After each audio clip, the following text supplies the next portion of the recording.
Even when you're doing the job, it's very connections based, and it is, kind of a small industry. And so when an entry-level job opens up, it's very competitive. So I had heard, a major publisher opened up an editorial assistant position as I was applying, and someone told me they opened it up and I think they got 200 applications within the first few days. So every person that can help bump your application to kind of the top of the pile. They can at least get your foot in the door, and then after that it's on you. No one can guarantee you the spot, but if you can prepare yourself and get your foot in the door, then that could be your ticket to the job.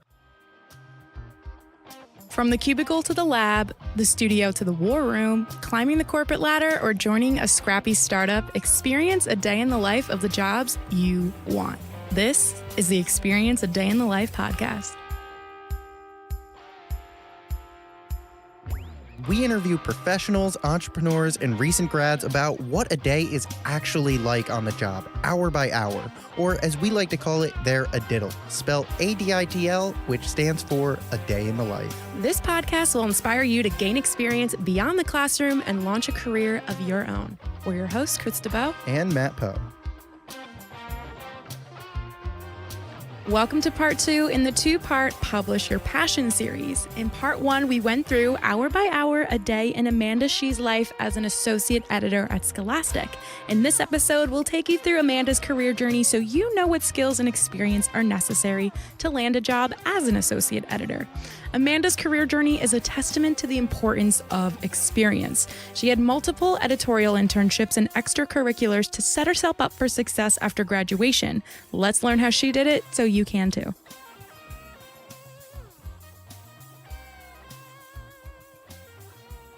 Amanda attended NYU and studied English and American literature with a focus on media culture and communication.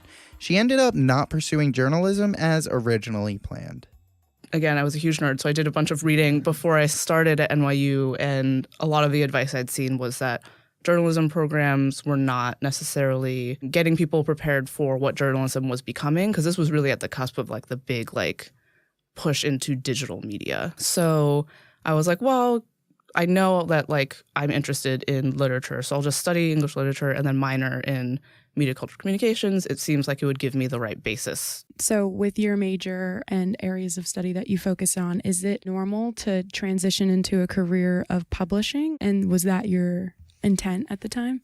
Yeah, it is pretty normal, I think, to move into publishing from an English major, definitely. And initially that was not my intent. I think I was still kind of in the space of wanting to do something journalism based. And when I started at NYU, actually, I joined the student newspaper right away, the Washington Square News. It's a daily physical newspaper. And I joined the copy editing desk. So it was just a copy editor, fact checker. I ended up staying there for, 3 or so years. But through that experience, I think I kind of realized that journalism wasn't quite the kind of editing or writing that I wanted to be doing. For me, there was a little too much structure to it, especially the editorial is much more fact-checking, copy editing based, so grammar and facts, which obviously very important for a news source and important for nonfiction, but it's not necessarily the kind of editing that I wanted to be doing.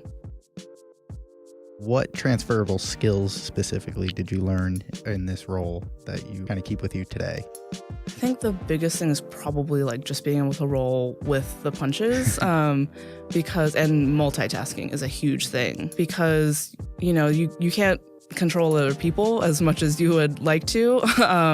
You have your plan and then, something happens or someone is not able to do something on time. And I think, the attention to detail required is so key for what I do now because people love to point out when they find an error in a book or something, but we have caught so many other things before that. And so part of that process is, me going over a manuscript multiple times and someone else is doing that. And I think also that whole experience helped me learn to work within the ecosystem of a team where, again, so many people's hands touch a book before it hits a shelf. And, you all need to kind of work together and work around each other and make sure you're giving each other what you need. Before we get into, because you were all over the publishing industry Yes. in undergrad, so you got a really strong comprehension and you're obviously an expert now, but what was your expectations of the industry starting out and how has that changed throughout your experience, especially in undergrad?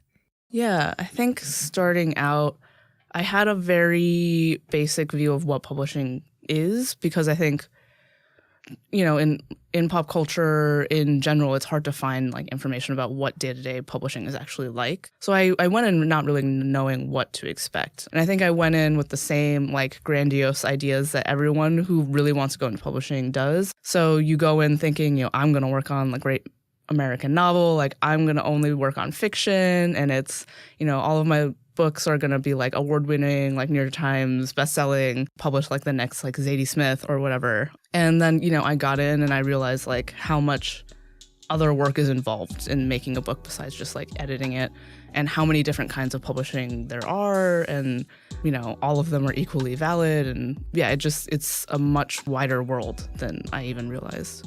Her first internship in the industry was with page&nbsp, which is an adult nonfiction imprint of the publishing house Penguin Group. This was before Penguin Group joined Random House. Editorial internships usually go something like this. So every editor gets submissions from agents. Sometimes we'll get what we call unsolicited submissions, which are basically like someone will cold email us without an agent and send their project to us. And so you read through those submissions, and often what editors will have interns do is write a reader's report. So you kind of like give a short summary and then your thoughts on whether you like it just as a read, or once you get like a little bit more familiar, you can give feedback on like, how do you think this will do in the market? Like, are people going to buy this? So there's a lot of that. There's just some like general admin, like there's so much paperwork involved in publishing that I think people don't realize, because it is in some ways still a very old school industry. And so, you need to fill out paperwork to like transmit a manuscript to go to production for copy editing. And, you need to prep for art meetings when you talk about covers. And there's, paperwork and prep involved in all of that. Or when we're getting ready to pitch a book to the sales team, you have to research what we call comps, so competitive books that are already on the market or about to come out, as a way of saying like, this is similar, and either like, look, there's interest in it, or look, it's done really well, or actually there's kind of a hole where this like, no one's done this before. Wouldn't it be great if we could So there's a lot of research that goes into that, and sometimes interns will do that kind of research. I got very lucky at page&nbsp in that they were a smaller imprint, so they could use all the help they could get, really. And so one of the editors had me like reading manuscripts alongside her a little bit that she had already acquired. What was that motivation? I guess what was going through your head that kind of triggered you to say, all right, I need to get as much experience as possible. I need to get all these internships. Yeah. Part of it was I am like a very type A overachiever. And all of my friends were doing all these very cool internships. Like they were interning at like CNN or the New York Times or, GQ. And I was like, oh, I want to do something cool. So part of it was that. And then at Penguin, they had, at the time, I don't know if they still do, they have a really great internship program where at the end of your internship, you could have a kind of like an exit interview with an HR person. So I met up with them and we talked about like what was the right path if this is what I wanted to do after I graduated. And basically they said, just keep interning, because that's going to get you experience and that's going to get you connections that can help you get a job when you graduate. So I really took that to heart and did like 6. Even when you're doing the job, it's very connections based, and it is kind of a small industry. And so when an entry-level job opens up, it's very competitive. So I had heard, a major publisher opened up an editorial assistant position as I was applying. And someone told me they opened it up and I think they got like 200 applications within like the first few days. So every person that can help bump your application to kind of the top of the pile. They can at least get your foot in the door, and then after that it's on you. Like no one can guarantee you the spot, but if you can prepare yourself and get your foot in the door, then that could be your ticket to the job. And everyone in publishing, there are all these different networking events. You just meet people at like conferences or just out and about. So people know each other. So if you intern somewhere and you did a good job and you're looking for a job, then people can ask around at different companies. So you're getting your name in someone's head is super, super helpful. That internship at page&nbsp opened a lot of doors going forward for Amanda, including an internship at Grove Atlantic, which is a mid-sized publisher. She enjoyed her time there and learned a lot, but one thing she also learned was that mid-sized publishers were not where she would thrive the most. I think it was just kind of everyone, like, it's like I was saying before, like at a smaller place, like everyone's doing everything. And I think especially starting out, I wanted to do something that was like, you have kind of like a bigger team structure to take care of other stuff so that you don't have to do everything necessarily. At the same time, that's a great way to learn. So there are good and bad things, but I think for me, it's just not where I did my best work necessarily. And then you went over to the agency side. Yes. What was your motivation for kind of wanting to go see that side of the business? So basically what I lucked out in doing all these internships is I was able to experiment with different kinds of publishing before like settling on what I really enjoyed doing. So I was just trying to understand the industry better. I figured I had done these editorial internships. I kind of had a sense of how that worked. So why not see what agenting is like? And yeah, so for an editorial intern at an agency, really what you're doing is you're doing kind of like similar things to what you'd be doing at a publisher, but the work itself is slightly different in that you're reading things at an earlier stage. It is a lot more work than I had realized, and I think I didn't really even know how much work was involved going in, but agents they're the ones who are seeking out writers from the get-go, so they are sifting through, hundreds and hundreds of people who are emailing them their books and searching the internet for, a great story that can become something else, or maybe a writer who's just like been published in a couple of literary magazines but hasn't written a book yet. So they are constantly searching for the right project for them. So it's just such an involved, like 24/7 kind of job, because also once you sign authors as clients, you're their first editorial advisor, you're a business advisor, you're kind of like a therapist, because it's very stressful to write and publish a book. If an editor is finding a diamond in the rough, I think agents are finding even rougher diamonds sometimes and polishing them into something fantastic. It's really important to learn different perspectives of any industry. Amanda then interned at Pocket Gallery, an imprint of Simon & Schuster. She told us it was similar to her last few internships, but a very different subject matter. And so that was like a whole new area for me to be focusing on, because I had done literary, I had done nonfiction, and then this was something I'd never seen before. It was a bigger team than I had worked on previously, so it was interesting to see how that functioned also, and how you handle a sci-fi author versus like you have Stanley Tucci coming into the office to talk about his cookbook. Like, what are those interactions like, and things like that. You made your break into Scholastic for the first time. Yes. Right? So how'd you get that job?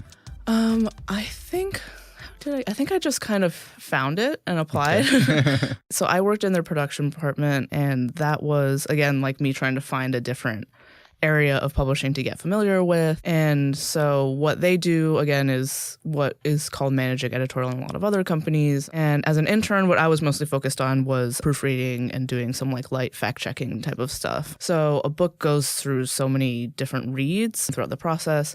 So a lot of what I was doing was either proofreading something and making sure like the grammar was correct, the layout on the page looked correct, like pictures were showing up where they're supposed to, like captions made sense and things like that. Or sometimes you get something that's been through a proofread before, so you get the corrected version. You want to go through and make sure all those corrections were actually made. Her last internship before graduation was with Dutton Adult, which was an imprint of Penguin Random House. There, her supervisor made sure she was working on projects she hadn't done before at her previous internships. So she would have me like do a first edit on a manuscript, and she would give me notes on that, or like we would talk about like what my notes looked like and what she would have done and how she does things. I was lucky in that I had somebody who was really committed to making sure that I was getting something out of that internship. Let's talk about graduation. Yeah. It's a very anxious time for a lot of people. Yeah. Do you remember what was going through your head? What were your sentiments? Were you anxious yourself? And you had tons of experience. Were you feeling good? Like, I was nervous because the thing with NYU is like there's such a wide range of people that you're going to school with. So I had friends who like had jobs lined up for like 6 months. Because like if you like intern in finance or something and you've probably gotten an offer before you've graduated. So you're all set up. So that gave me some anxiety for sure. But I basically did what I was talking about earlier. I like cold emailed everyone I had ever interned with and just said, I'm graduating soon. Like, can we get coffee? Can I buy you a coffee? Let's talk. I have always been very hesitant to ask things of people. And it feels very weird, especially when you're like, 20 years old, 21 years old, and you are cold emailing people that you haven't talked to in like 2 years that you interned for and saying, hey, I just graduated. Like, can we get coffee? Like, do you know anything? It feels like a very big and like uncomfortable ask. You're like, oh, they probably don't care. Like, they've had all these interns. Like, who knows? What do I have to offer Right, them? exactly. So that was like something that I had to overcome. But I have seen interns who I think approach it in a way that's much more natural than I ever did. And I think that's so much smarter. Like, because at the end of the day, what it really is it shouldn't be about treating it like a business transaction. Just like treat it as like a human interaction. Like, you're getting to know these people, you're interested in what they do. And like, these people are generally inherently very nice people. Like, if you want to get a coffee and ask them, like, please talk to me about yourself for half an hour is like a very, like generally a pretty easy yes. Yeah, totally. And luckily, like, I worked with such great people and I got very lucky in that as I was about to graduate, the assistant of the publisher I had first interned for at Perigee was leaving. So they were like, well, come in and interview. We would actually need you to start May 1st. And my graduation was like late May, but come in and interview, like, let's just talk. And they were very kind in that they let me, so I eventually got that job. They were very kind in that they let me start before I graduated part-time. So I actually took a day off to graduate, started full-time the day after graduation. She was working at Penguin Random House as an editorial assistant. She told us that the first 2 years of these entry-level positions are getting a lay of the land. So you need to understand, like, there's so many different departments and people that are involved in creating a book. Like, so I was assisting the publisher of the imprint, so he ran the imprint basically. And so in addition to kind of helping him manage his books and making sure like paperwork was filled out correctly and like going to the right place, I was also like taking notes in meetings and making sure that like different departments had the information they needed, or if he needed to have like a meeting with a lot of department heads, I would help schedule that. And all of that requires a lot of like institutional like office knowledge that you don't have going in about like how systems work and who you should email when you have different questions. And so walk before you can run kind of thing. And then over time, like probably within like again, I lucked out in that I had a great boss who was like actively trying to help grow my editorial skills. So in addition to like, I would read submissions for him, and that was kind of like my first kind of steps into like the editorial process. I would say like towards the end of the first year and into the second year, he would have me read manuscripts that he had already acquired and either give him just like general feedback on what I thought just from a first read, or he had me do a first edit on a manuscript and he gave me feedback on that. And that feedback was that I needed to be meaner. Not necessarily meaner, but he said I was too kind, and like, he saw places where I could have made suggestions that I did not, basically. So he said I shouldn't be afraid of providing feedback, basically. And so that's something that you have to learn over time is, what is something that is the author's voice, it's their choice, and you should let them run with it versus, this ultimately is not going to make for a great reading experience. Let's try and tweak this. But obviously I didn't have that knowledge. It was my first kind of like cold read of a manuscript. And so he kind of like pushed me more in that direction. And that was that first push. After 2 years in that role, she was promoted to an assistant editor where she line edited, developed, and managed a list of 10 plus adult nonfiction books each year with a focus on self-help from fresh millennial voices and visual books by inspiring young creatives. So that's kind of like your next step up where you have figured out, like you're kind of like a pro at the admin stuff and you're working on developing your editorial skills more.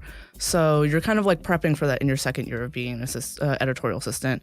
And when you hit assistant editor, the goal is to really like keep building on that. So you're doing admin stuff, but because it's more it's kind of muscle memory by that point. You're able to do more reading of submissions with editors or help them more with their editorial work, which in turn helps you learn.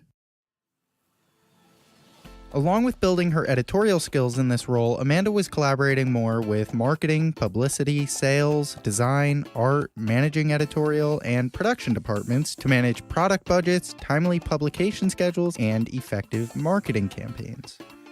Amanda also started taking on freelance projects for a website called Manuscript, where writers can find agents and/or editors. She'll do 10 to 15-minute calls with writers where they can ask her questions about publishing, or sometimes she'll even give her feedback on the very short excerpts the authors send her.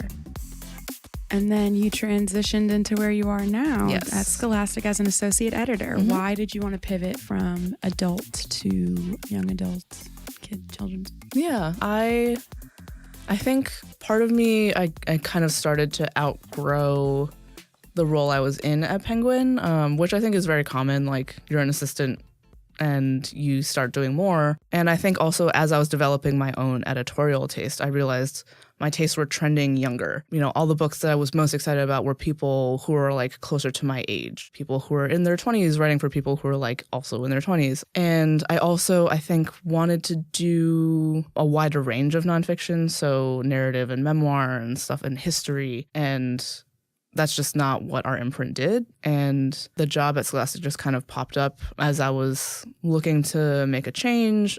Someone I happen to know knew that my current boss was looking, and so she threw my name in the running, and it worked out. So you heard Amanda talk about the importance of learning the lay of the land in a publishing house. Listen to her share the publishing process from start to finish for every book. She told us it takes about 12 to 18 months. So when I get a submission, say that I read it within a month, which hopefully I do, and I like it, then I'll send it to our book clubs and book fairs for their opinions. And that usually takes about 2 weeks for them to everyone to review it and give their feedback.